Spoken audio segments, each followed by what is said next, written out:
Joining this call. This call happens the first and third Fridays of the month. All recordings can be found dating years back on our website, empirebuilders.pro, under the resources tab. You'll see free Friday coaching call, and you can access all of the recordings there. The link will be in the chat as well. These calls came about as a result of my late husband, Rick, who spent 43 years in the industry of real estate, but really in the industry of helping people live better lives. And he would, anywhere he went and traveled and spoke and coached and trained, he would give out his phone number and say, call me. And he created these conversations as a one-to-many to support all of his friends in real estate in continuing to up-level their skill sets and their mindsets. And so regardless, it doesn't matter what's going on really in the market, and it doesn't really matter what's going on in the economy. If your skill set and your mindset is strong and continuing to get stronger, the people that dedicate themselves to mastery at that level are the ones that will succeed regardless of any external circumstances. And so that's really who he was and what he was about. And we have committed to continue that legacy in helping build people. And so we're grateful to have you here as part of the community that listens in. There's over 900 people that have asked to get this on email and be notified of it when it happens. So whether you're listening live or you're listening on the recording, we want to welcome you and thank you for being here. And so today's topic, we're going to jump right in the deep end of the pool. For those I might be meeting for the very first time, it's hard to believe this is my 20 years ago, I got licensed in real estate with this idea in my mind that I was going to create a better life for myself after spending 10 years as a clinical esthetician and massage therapist. Great business. 6 days a week, 8 to 10 clients a day, good money, no lifestyle. And so my ex-husband's ex-wife said, Casey, yep, you got that right. My ex-husband's ex-wife, first wife, she was first ex-wife number one. I was first ex-wife number two. I think he may be on the way to number three, but I'm not sure. We spoke recently and hadn't spoken in 5 or 6 years, but that's a whole nother story. And she said, listen, people trust you. You're in the local market. Why don't you just market them a different service? Because of the price point in the San Francisco Bay Area, you'll be able to buy some of your time back, have a better lifestyle versus trading it by the hour or by the service, which is what I was doing in that industry, which I loved, however, was burned out and ready for something different. And so as I embarked on that journey of real estate, a year into that also embarked on the journey of personal development.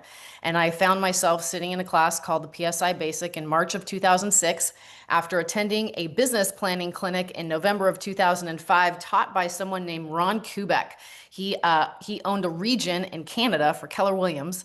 And I took his 2-day business planning clinic. And at the end of that business planning clinic, there was something about him that was overly confident from my perspective at that moment in time, overly certain, and to be honest, a little obnoxious. And so I challenged him for the 2 days of the class, would just raise my hand and be confrontive and ask questions. And I noticed that throughout those 2 days, he never really answered my questions, but he had this beautiful way of asking me questions to help me discover my own answer, and in that completely neutralized my energy. And I recognized by the end of 2 days of sitting in his class that he had to have a skill set that I did not have. I knew he was doing something, but I didn't know what he was doing. And so at the end of those 2 days, he pitched this course, the PSI Basic, and he told a story of the before and after snapshot of his life and business as a result of investing in himself and transforming his mindset, his skill set, and the relationship that he had with himself, and really up leveling. And I remember thinking to myself as he was passing around the registration forms, I was immediately irritated because I'm like, I don't like being pitched stuff. I don't like being sold stuff, and being slid a registration form while he's telling his, personal story of what his experience was, to me was just a little bit over the top. But there was something that happened that day, and it was a question that sat in my mind, which was, what if in those 3 days I learned one thing that completely transforms the trajectory of my life and business? And am I willing to forego those 3 days knowing I could get all of my money back minus the $50 registration fee at the completion of those 3 days if I didn't find that amount of value for myself? And so, I ended up going. So it's March of 2006, but why am I telling you this story? I'm telling you this story because I was a year into my real estate career, and as a result of going through the advanced courses and work that were available at PSI, I had a coach tell me, Casey, it's really about relationships. And I'm like, it's about relationships? You're kidding me, right? It's about transacting. We are in real estate. I want to work with somebody that's looking to buy, sell, or invest. If they're not looking to do that, there's not really anything I can do for them. Like, I want to find those people and help them transact. He said, you've got it all wrong. He's like, business is going to happen at the highest level because of relationships. I'm like, yeah, but I don't have the emotional bandwidth through those for that because I just spent 5 years of hell, which I won't go into that story, but that conversation stuck in my mind forever. And he said, when you figure that out, and this is leading into our topic for today, he said, when you figure that out and you figure out how to master that, there will be nothing you're not able to create. And in that was this conversation around context and the power of context, which is what our topic is for today. Now, many of you may have been on the call or got the recording of the call that we did the first week of the month, the first Friday of the month this year. And I did a call on what a context is, why you would want to have one, how to set and create one, and how you use it. And today is a check-in, but we're going to go in knowing that probably most of you haven't seen or listened to that from a little different angle and apply this right now to your real estate business, your real estate sales business. And so I'm going to invite you to each listen. And let me, before I do that, I'm going to tee up what a context actually is. Just visually imagine that I have a bowl in my hands, and inside of the bowl is a bunch of fruit. There's apples, there's pears, there's grapes, there's bananas. If one of those is the content and one of those is the context, what is the content? This will require somebody coming off mute. Content. Is it the apples, the grapes, the fruit, or is it the bowl?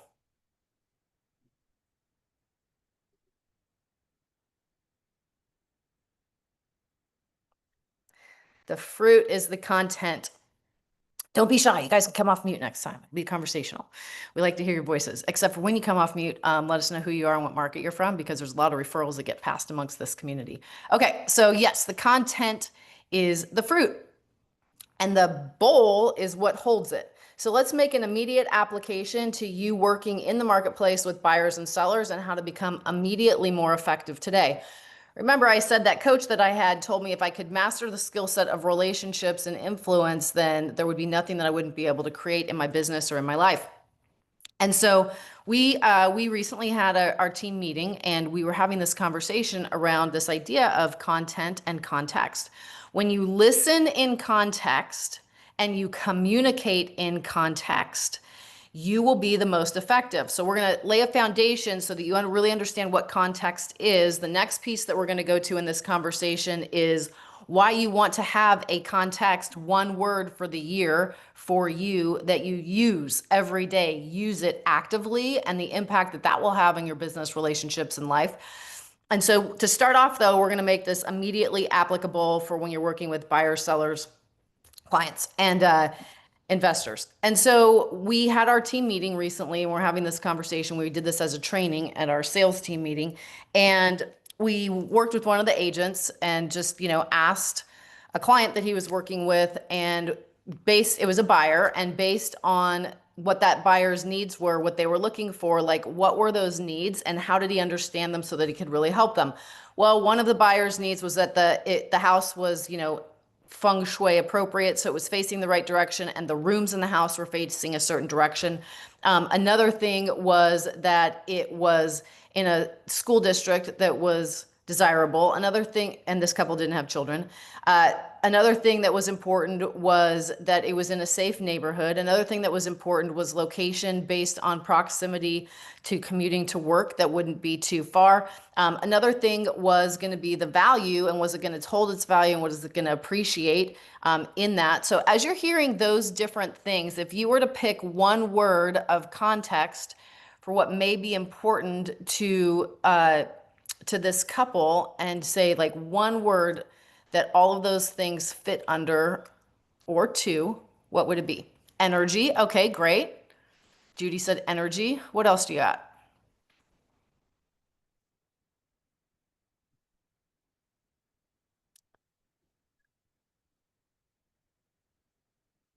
So we have feng shui. Oh, no pool because they don't swim. Don't swim, don't need a pool, don't want a pool. That was an additional thing. What else do we have in the chat? Energy, vibe. Okay, those would be similar. Lifestyle. All right. So as we went through that, there's higher contexts for each of those. Ideal. Great. That's a fantastic one.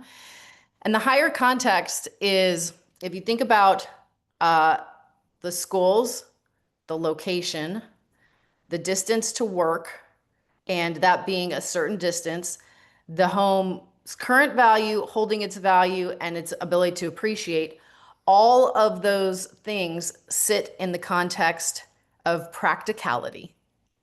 Does it make sense? Just so turns out that the wife is driven by those things. Oh, by the way, she's also the decision maker because she is making decisions based on practicality and will nix it if it does not meet those standards.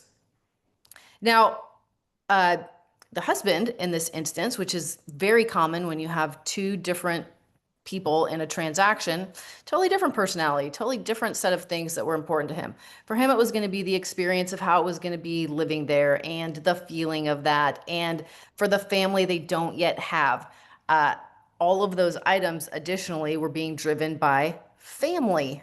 Family was another context for those things that were important to them, even though they don't have the family yet. So imagine being a real estate agent that goes in on the content when you're looking and helping them find the perfect home. And you're like, oh, feng shui, the box is checked. It's, the value's great and will appreciate over time. The box is checked. And you're communicating in all of these items of content to them, to this couple, versus if the house does work or doesn't work based on those things. The overarching context, which is practicality, does it make sense? And family. So when going into a home now and you're working with the buyer and you're having a conversation about the items or the context, you can walk in and, easily have a conversation that's going to influence the behavior of your clients, because if you walk in, well, does this make sense? Does this seem practical to you? Not talking about all the items, they can see for themselves the items. And can you imagine your family here that you don't yet have? How so? Where do you see them? What are they doing? So working with someone at the layer of context is totally different than working with them in content. And this becomes important when you're in a transaction and things go sideways, and now it's going to take some work to keep things together and make it happen. And instead of going, yeah, but it's feng shui and there's no pool and all the rooms are facing the right direction, and you go through all of this list of content about why they wanted this house and navigate the challenges to make it happen if that's the best decision for them, and coaching them through that process versus hey, this checked all the boxes about being practical and making sense for you. Do you remember when we first saw it? And the reasons why. And you're able to influence based on communicating in context versus be in a tug of war where could be one-on-one, or you're attempting to be the fiduciary and the consultant, and they're not seeing what you're seeing because they're like, yeah, what about this? What about that? And that being able to communicate the context and influence them based on that context is huge. Additionally, how you keep in touch with that client, how you communicate with that client over time for repeat and referral business. If you have one or two words that was the entire context for them purchasing, and 6 months from now, you can go back and you're in a conversation with them because you're fostering that relationship and continuing to invest in it. And you're talking about, the practicality of it having settled in, and day to day, is it functional and working the way that they imagined it would be? And how much closer are they to the family they don't yet have in this area? And now have they gotten to know the neighbors and da da da da da? You're speaking to them from context. Context will always build the deepest relationships and have the maximum amount of influence. All right, so before we move on, I'm going to pause for questions, comments, feedback, pushback, complete objection, clarification, anything you want. We want to hear from you if you want to share or engage, which is a whole nother invitation. How do you get to the context? I'm Yes. from Salt Lake City, Park City, Salt Lake City.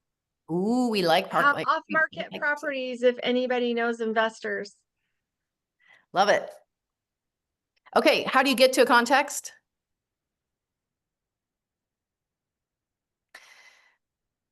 So what you're listening for is what is the higher thing that they're talking about that they're not yet saying. Some people, if they're really clear and really skilled, will communicate in context and and are developed, and people have developed themselves in all different ways, right? So if you have a really developed client, they may say, hey, listen, we're going to be making a purchase. Here's what's most important to us. It needs to be practical and make sense. It's got to be for the family we don't yet have, and we want the experience to feel really great of living their day to day. And then, okay, great. Well, tell me more about what that is. And then you can get the details of all of the content. But if someone might communicate with you right up front in context, which is fantastic. And otherwise, if you're doing a needs analysis or in a conversation with someone and getting all of the details and understanding the why, it's constantly listening for, but what are they really saying? And what is the thing that's going to drive behavior based on all of these items? Because at the end of the day, we're in a business to support people in driving behavior that they want, that we also want, which is that transaction of real estate. They want to buy or sell. We want to help them buy or sell. That's going to involve a transaction. That's going to involve behavior that drives it. But we've got to get to the thinking and the motivation of what's actually going to support the movement of the human. Does that make sense? More sense, Judy? Fantastic. All right, Jim Knowlton, introduce yourself, the market you're from, and we know you're always accepting referrals. Oh, always. My name's Jim Knowlton. I'm from central New Hampshire, but we cover the better part of the state of New Hampshire. As my friend Rick Geha used to say, all three houses that exist here. So the reason that I wanted to speak up is I've had the fortune of being friends with you for probably better than 10 years. And I have been in business with you for about a year and a half now, which is really dumb on my part, but that's okay. But what I wanted to say is there's no better person to teach this class because I was fortunate enough to be in a room of about 16 people last weekend that were doing a retreat with Casey. And as we were wrapping up the final day, roughly 16, 18 hours of really grueling thought and activities, we all had to go back over our wish list, what we wanted to get out of it. And a couple of the people on the wish list said, okay, yeah, I got clarity. I got, my plan and I'm ready to go do whatever X was. And her face changes. It's actually very interesting. And Selena has seen this too. Her face changes and I think her head tilts a little bit. And I know that she's about to go into this listening mode, that she just heard something that didn't align with what the person said. And I don't know where she sees it or hears it, but it is a very distinctive change. And it is probably one of the most powerful things I've ever seen. Rick was a master of hearing people on the level of, oh, great, how can I be of service to you, blah, blah, blah. Casey is a master of being able to help you find your own reality and to define it and be honest with yourself. So there is no one better to spend the next hour with talking about this topic than that lady right there. So we're all very fortunate to have her sharing with us. Oh, Jim, thank you so much. And a certain person I was referring to is still crying today, as I did a call with her this morning, and she is still working through that reality that you made her see. And right before I got on this call, I sent her a text and said, are you okay? Is there anything I can do for you? And she said, I'm ready to talk, but let me finish through my crying and then I will get back to you. So this is a very powerful realization for this person that came from being in a room with Casey for 16, 18 hours. And it's probably going to change her life in the long run. I love that. Thank you for sharing. So there's one thing about that you mentioned, and it's this. And I do that. I realize now that you said it, because there's your TF if it's happening. I do tick. It's a tell in poker. I have your tell when it's coming on. I'm like, God, I hope it's not me. That's all I ever say. God, I hope it's not me. You're like, I'm behind the couch and under the pillows. No, not really. So here's the thing about listening in context. To listen in context requires you completely leave your personal reality and go stand in someone else's as an observer. And it's a practice of doing that, right? Because a lot of times, the human nature is, particularly when we're about helping and serving people, is we're listening for things that we can grab. And then it's like, okay, what am I going to do with what I just heard? And what that does is it takes us out of the listening experience of actually being with that person as though we're in the experience, and we can miss things and end up listening in content for the items and totally miss the context. And when you practice this, because it's a muscle like anything, I had to learn this, and through repetition and practice and practice and practice, and I've been practicing this for 16 years, is that muscle will get stronger and stronger. And then all of a sudden, you may find yourself saying something or discovering something with very few words that doesn't even seem like it's on the same conversation track. However, based on it evoking emotion, which is energy in motion. Emotion's fantastic. We want emotion.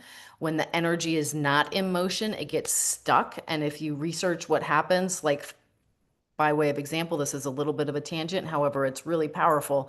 If you have the emotion of sadness and you do not cry, there is a chemical reaction that happens in your body to produce those tears. And if you do not emote the tears, the same chemical reaction happens, except for it has no way to get out. So it floats through your body and adheres in the tissues. And then you walk around wondering, like, why are my shoulders up to my ears? And why, am I rock solid through the back? Because the energy is not in motion and it is lodged itself in your body. So when you listen in context, and to be able to listen in context, everything starts to move, and it's about like really being with another person to see, right? And sometimes the thing about listening in context and having conversations with people that becomes really challenging is it can feel confrontive. So in the example I believe Jim's talking about, like to look at someone and say, you look exhausted. And you were in a similar space when I saw you X number of months ago, and that's accelerated in a direction that is more intense, more exhausted, and like no light, like your light is gone. A lot of us are driven by wanting to be liked. And for those of you that know the disc, if you're a high I or a high S, that is not something you will ever feel comfortable saying. Ever, ever, ever, ever, ever, ever. I'm assuming everyone knows behavioral styles here, that we do not have time to go into that conversation today because it'll totally take us off the track. However, for somebody that's a high C, they may not communicate that either because they may wonder if they've got it right or not. And so it may be more challenging for them to trust their intuition on what they're actually seeing and say it.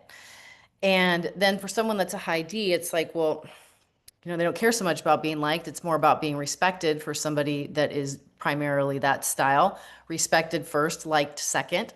And the others are generally liked first, respected second. And so then we have all of our own personal drivers that can be holding us back from engaging authentically and responsibly with someone else, and that other person completely misses the opportunity of the gift of you listening in context and being able to have that kind of conversation with them, right? So in order to do that, right, that experience is I am leaving every personal agenda I have about wanting to be liked or respected. I cannot be thinking at all about what someone's going to think about me.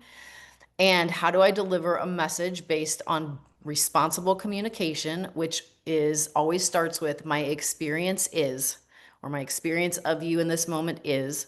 If it's your experience, you're not blaming, shaming, pointing the finger, or parenting them. You're standing from a place of 100% responsibility in what your experience is in that moment. And so in that moment, that was truth because it evoked emotion. It could have been totally wrong. That, my experience like that in that same moment, that person could have easily come back and said, yeah, no, it's not that, but it is this. In which case there's an opportunity to clarify, right? So you don't need to worry about getting it right. It's more about being able to, I think about it as being a vessel to really connect with and be in a position to help and serve someone else. So let's pivot this conversation now and talk about how to use this for yourself the remainder of 2025 and beyond, because every year, the beginning of the year, I'll do a training on context. And I invite you, Selena, will you put the one from January of this year in the chat, please? So that if anyone who wants to go watch that from the beginning, they can. And so Rick and I did this individually, and we did this as a couple every single year. And we did it for 15 of the 16 years that we were together, because we got introduced to it, and then we made it a habit and we made it a practice.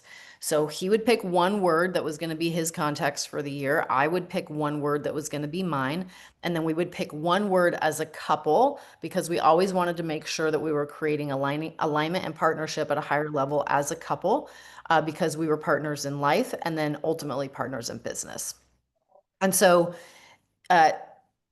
the how you pick that context is looking at what is it that I want to create more, better, or different moving forward, and what is going to be the context that supports that. So by way of example, my context for this year is the word embrace. And that's where my biggest opportunity for growth was, because Rick passed away the end of 2023.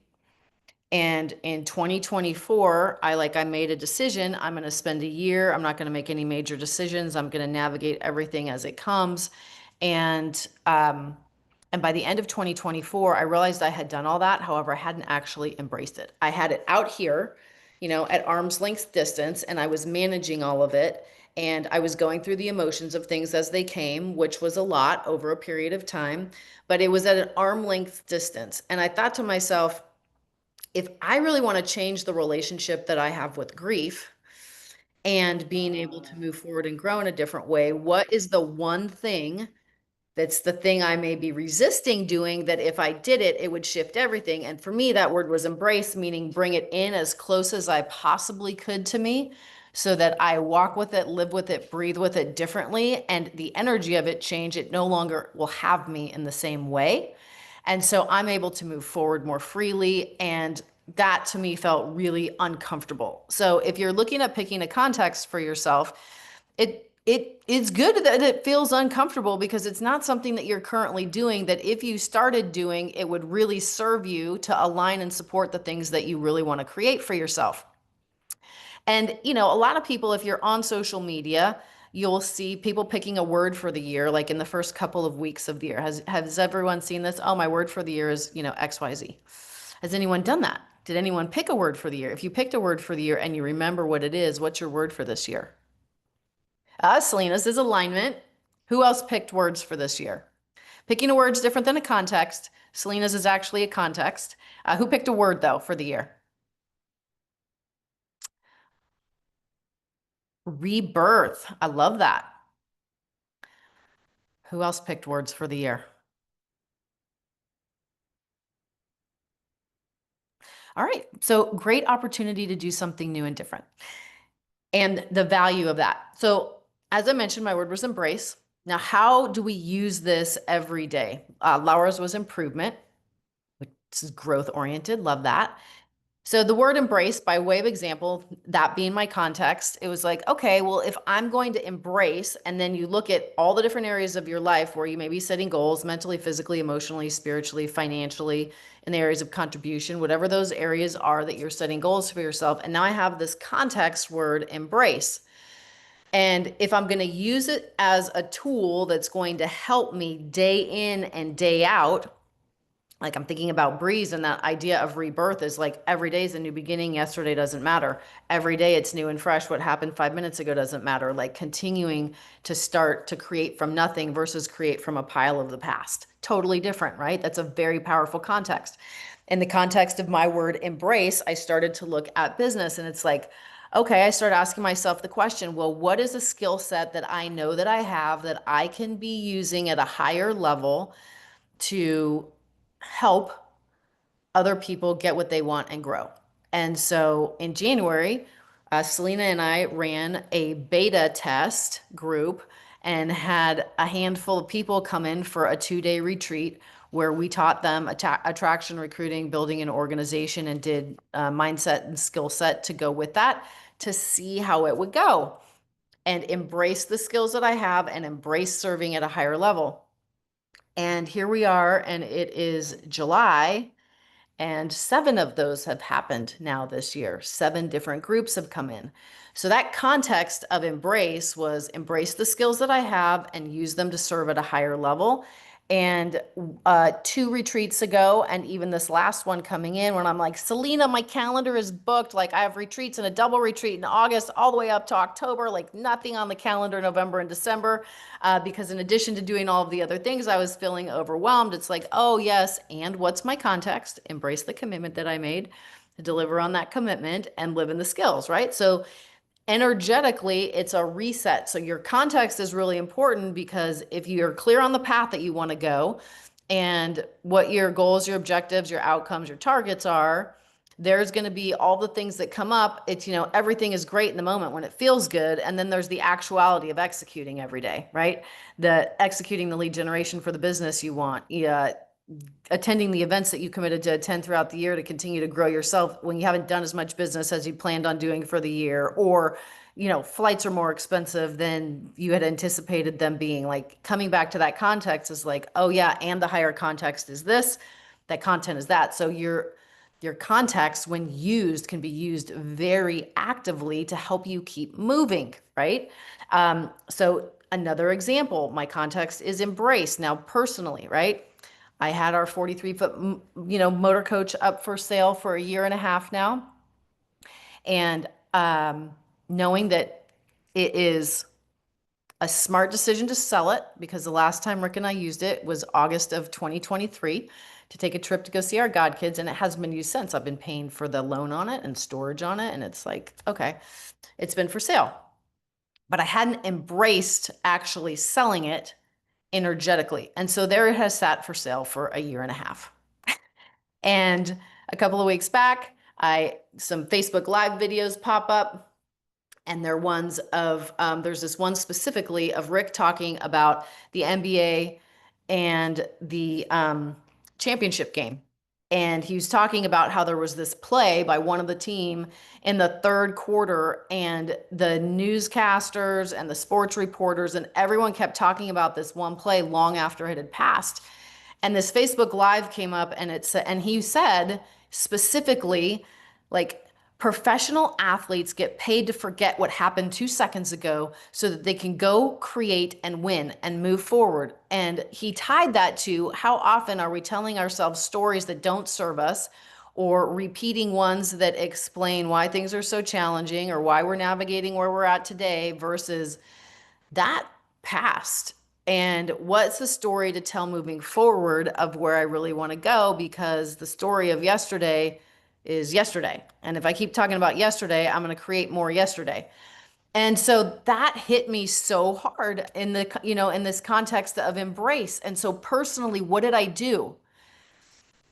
Well, the little shrine that I had set up in my bedroom that had pictures of us, our wedding day, some great memories and moments, and his remains got moved out of our bedroom. I decided to get new bedding and change the energy of that personally, like embrace, bring it in close. It's a new chapter. He's not coming back. It's complete. This is my sacred space where I sleep, where I rest, where I rest, where I renew. I embraced it. And I'll be darned, that was on a Sunday. I went and ordered the bedding and cleaned out the room. And on Monday, I get an offer on the rig the very next day. Now, it's not the offer that I wanted. And so I said, I'm not going to go around back and forth, tell them their highest and best. I'm not, I'm willing to be flexible, but I'm not going to play negotiation games. So I'm not even countering, just tell them to write their highest and best, because it was a lowball offer. And by Tuesday morning, we were in contract. And that rig got picked up yesterday. And so the day before, when I went to clean it out, the context of embrace was really challenging, because I was finding, a Ziploc bag that he had the date on from 2020, and it was painted rocks from our godchildren, and we had them all on the rig with us, and all of these memories and all these things coming back. And here I am going through all of this, which was 2 months on the road and some of the greatest times that we had in our life, the most free that we felt. And it's an intellectual decision to sell it. It's the right decision to make, but the context of embrace, like embrace it, bring it in close. This is the thing to do, like go through that and keep moving, right? Doesn't mean there's not emotion attached to it. You know, thank goodness my dad went and did that with me. And as we're driving out the gates of the lot to leave, I had a complete, sobbing meltdown, like that release of energy. I powered through getting everything that was going to be donated, and the personal, stuff taken, done, and like did it in 3 hours and ready to go. And then the emotion and like, okay, embrace. And the opportunity to embrace at an even higher level, which is how this call came about today. Thank you for the reminder, Selena, because yesterday I was in the dumps, like really in the dumps. I wasn't utilizing the context. Utilizing the context does not mean not feeling the emotion. It means feel the emotion and remember the context of why you set that context. And so it shifted, right? And so each one of you have the opportunity to have a context that you actively use every day as a decision-making filter. A decision-making filter about what's the experience you're going to create for yourself based on using your context. And when there's decisions to be made about, am I going to participate in something or am I not going to participate in something? That context can be a decision-making filter to go through to help you make decisions, right? There's been Rick's word one year was resurgam, which literally means in Latin to rise again. And so every decision he made was like, that for that year, is that going to help me rise again? Is it going to help me rise again, or is it going to distract me from rising and take my attention off of that? And those context words used actively to keep you, to help make decisions, to remind you and keep you on track in the day to day, and to help you develop, right? When you spend a year with a word and a context that you're using day in and day out, you will change yourself. You will change yourself because you're creating awareness. It's ABC, awareness before change. There can be no change if you don't have awareness. And when you have a context and you're constantly checking in with it every day, it's creating a higher level of awareness. Now, once you have the awareness, you get to decide if you're going to use it or not. There's that. But every time you choose to lean into it and to use it, you make a little micro change. And done every day over the course of a year, at the end of the year, your relationship with that word will be totally different. My relationship with embrace will be totally different at the end of this year, and all of the things that I've used it for than it was at the beginning of this year. Those things that were challenging, or those things that felt uncomfortable, or those things that I was in resistance to or about, my relationship with them will be dramatically different as a result of integrating and actively using the context. So to land this plane and create a space for conversation amongst you on if you're thinking about, oh, well, this might be my context, or what's the context that would serve me if I don't currently have one for the rest of the year, we can pivot into that conversation, and I'm happy to help you dig in and find that. But as a quick review, the content is the fruit that sits in the bowl. It's the items on the checklist of a buyer or seller needs analysis. The context is going to be one or two words that represent or hold all of that and move them and influence them. And when you listen in context and communicate in context, you'll be the most effective relationally. Part two of this context conversation is having a context individually. And if you have a spouse or a partner or a significant other, to have one that you have together as a couple. One year, the word that Rick and I had was intimacy. And that was our context for the year. Why? That was 2020, actually, because in 2019, we were on 73 flights. Classes, training, events, work. Not a lot of intimacy. We were with other people all the time, like no personal time. So in 2020, we set a context of intimacy. And because we had a context of intimacy as a couple, it was like, well, that means there's no other people around. And so we carved out specific time that was protected time, that was our time, that was non-negotiable, that nobody else got. So that started on Saturday afternoon at 4 and went until Sunday evening on most weekends. And that was our time. You weren't like, nobody's getting that time. And so that was the word that we used as a couple. All right. So having a word that's a context for you, and you, maybe it's your business partner or your life partner, one together is a really powerful, powerful tool. And think about this.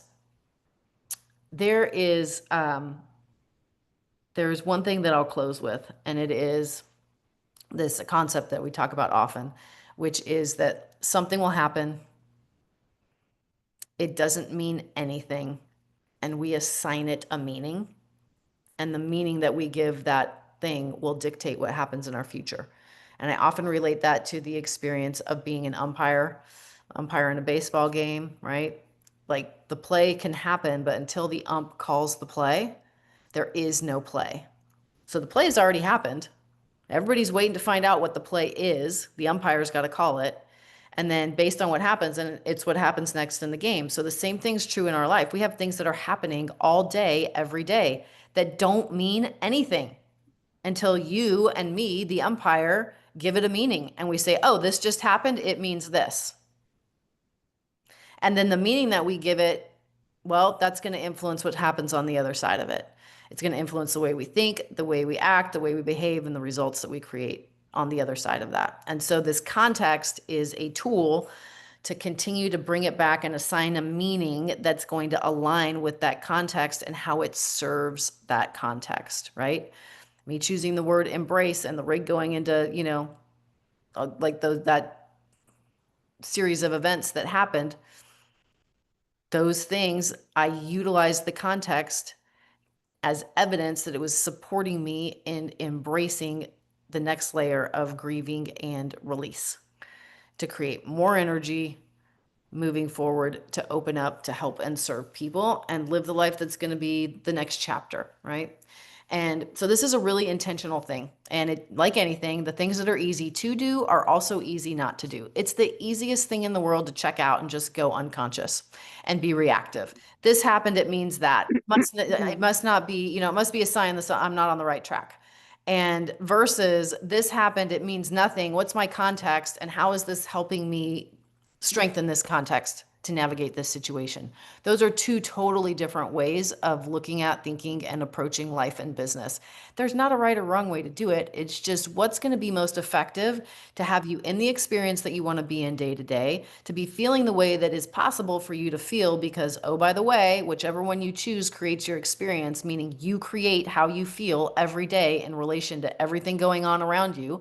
Nobody else is creating that. Nobody else is your umpire. You're the umpire, giving it the meaning and creating the experience and the feeling. And so often we give our power to someone else or something else outside of us that is making us feel a certain way or making us think a certain way. And that's just not true. That's just not true. The truth is we all have free agency. And when we elevate our levels of awareness, through those elevated levels of awareness, that happens before change. And change is growth, right? Not all people like change. There's, 69% of the population being high S's do not like change at all. And that does not mean change is bad. That just means if they create a different context around what change actually means, there's a different way to experience it and navigate it. All right. There's the fire hose of context for all of you today. And you all look like you've been hit by a fire hose because I just Casey'd the heck out of you. So would love to create a space for comments, questions. If you think you have a context for you for the rest of the year and you want to share it or get clear on like, is it actually that? I'm happy to poke a little and help you self-discover. Anything is welcome. All right, Judy. Okay, so I think I want more measure and track in my life. I'm really super resistant to it. So picking measure or track or measure and track. So tell me a little bit more about measure and track. What do you mean by that? I don't do it. Okay. I know I want to. I know that's where the magic is, and I don't want to do it, but I want to do it. Okay. So I'm going to call measure and track a content. So what's the higher context of measure and track? Yes, it's knowing exactly where I'm at and where I'm going. Okay, and if you were to put that in one word, what would that be?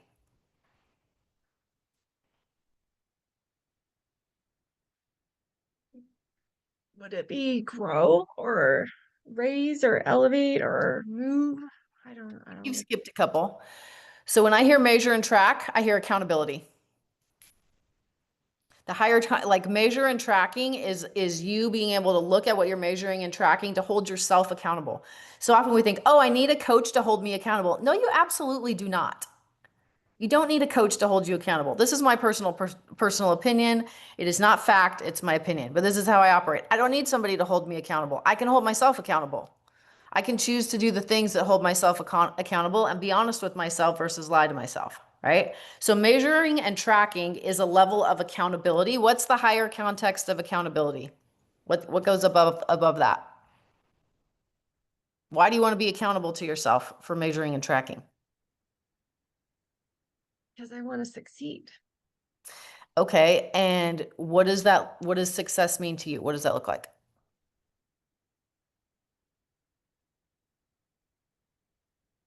That's a good question.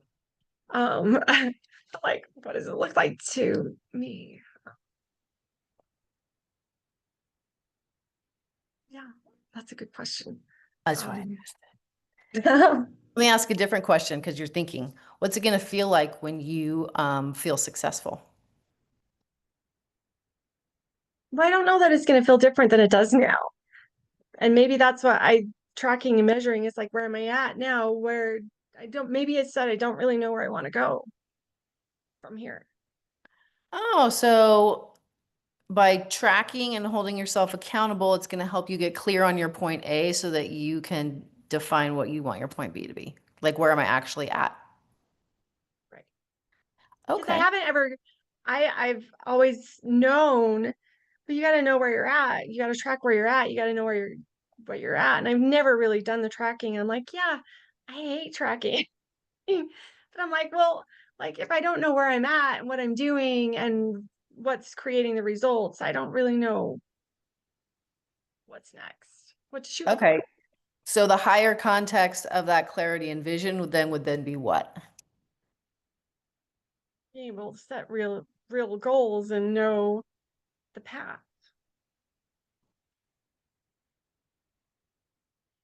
And when you're clear on that truth and can see a path, then what's the higher context of that? Then I'll know where I'm what's what I haven't reached yet and how to reach it. So I know how to set a clear path to a goal. And so So what's that going to give you inside of you and as a person? clarity. Okay. And what's the feeling? So you're going to track and measure to hold yourself accountable because it's going to give you a greater level of success. And how it's going to do that is it's going to get you clear actually on what your point A is. And what that means is that you're no longer lying to yourself or in some illusion because you're actually living in truth. And when you're living in truth and walking in truth, now what's the experience that Judy's having in life? I guess more confidence, self-awareness. Do you guess, or is it that? No, I'm pretty sure it is. Okay. So your context for tracking and measuring is confidence.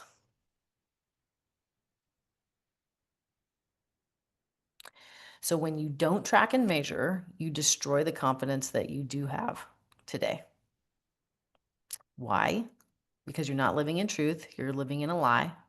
And why are you doing that? Because there's no clarity. Why are you doing that? Because you've got a version of success, but you don't really even know what success is. Why? Because you've never held yourself accountable, really. Why? Because you're not tracking and measuring. So that's context from the top down and then from the bottom up. And there was the emotion. So imagine if you set a context of accountability, your context is accountability for the year.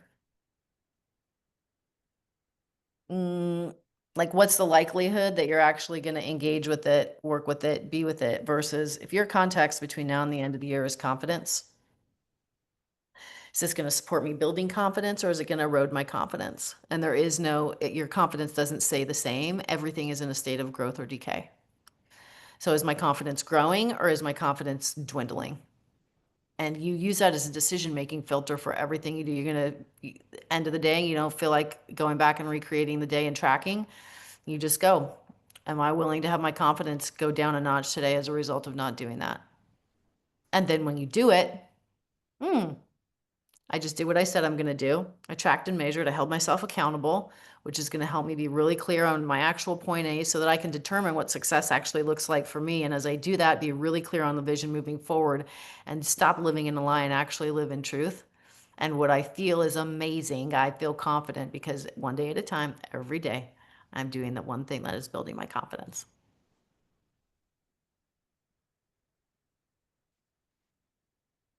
Thank you. I'm so excited to talk to you on December 31st or before as you're using it, right? I'll be in Miami. See you You'll be in then. Miami. Well, we can talk about it then. I want to hear all the incredible things that have happened, right? So this, thank you for asking that, number one, and for being willing to go through it. It takes a bit to actually get clear on context, as you can see. So if you just keep asking yourself, well, what's the higher context of that? Or what's the higher context of that? And you keep going and going and going, at the point you actually experience emotion, it's highly possible that that's it. And if it doesn't, sometimes I'll take a couple of weeks at the end of the year to get clear on what my context is going to be. I'm like, oh, I think it's this. And I'll feel really connected to it. And then I'll like play with it and be like, yeah, it's missing the zing. Like it doesn't have the zing. I sat with it for a couple of days and that's not it. And I have a good friend of mine that actually taught me this process and how to do it. Her name's Jennifer. And so we'll go back and forth. I'm like, Jennifer, I think this is my context. And she's like, all right, sell it to me. And so I'll go sell her what I'm going to pick my context is for the next year. And as I'm selling it, I can tell if I'm not selling it, like, yeah, that's BS. Sounds good, but it's not really it, right? There's all these like things that we can pick that sound good that it's like, oh, it's going to be, all the glorious things that sound good, but just for the sake of sounding good, or wouldn't that be cool if that happened, right? And so, yeah, it may be confidence, it may not, right? We got to that in this conversation. Go sit with it the rest of today. Use it for a couple of days. Use that as your decision-making filter and your behavior modification tool. And if it lands, cool, keep it, keep working with it. And you've got that, connection to that or that emotion about it, by all means use it. And if not, keep searching, right? And until you find it. And so it takes work like anything else, right? The easiest thing in the world is just to check out and do what we know how to do because we've got muscle memory around it, right? It's like when you get in your car to drive somewhere that you drive all the time and you don't know how you got there, but you end up in a parking spot. And it's like, who was driving the car? Well, the part of you that doesn't have to think about it because it just happens automatically was driving the car. And that's what the majority of people do in their life is they just get in the car and drive and they end up at the same old places they always end up at because they know how to get to those places and pull in those spots and call it a day and get up and do the same exact thing the next day. So it takes being willing to interrupt that process intentionally and internally every day to create something different. And I believe that's why all of you are on this call, because if y'all had what you wanted and you were done and you had all arrived, nobody would be here learning how do we take our mindset and skill set to the next level. So I want to acknowledge you being in the game of life called I'm committed to growing and taking myself and my life to the next level versus doing what, it's unpopular to do that. If you look out into the masses of people, this is it's a small percentage of people that are actually willing to do that kind of work and continue to move and grow. And so I want to acknowledge each and every one of you. It can be messy. The mess is in the middle, right? And keep going wherever you're at in that process. Keep going, right? And so with that, we're going to bring today's call for a close. Thank you so much for each of you being here. Thank you. Thank you for participating. Thank you for the notes in the chat. As we said, the recording will be housed. Our next Free Friday coaching call will be the first week of August. Is it really going to be August? It is first Friday in August. So we'll see you there. In the meantime, check the training schedule. We've got systems with Selena that'll happen the first of the month, beginning first week of the month, and the A to Z's of building a real estate team, and then the biweekly call that I do for builders on people that want to grow people, which is what I think is the most fun thing ever. So with that, everyone make it a great rest of your day. Thank you for being here. Love and appreciate all of you, and we'll talk soon.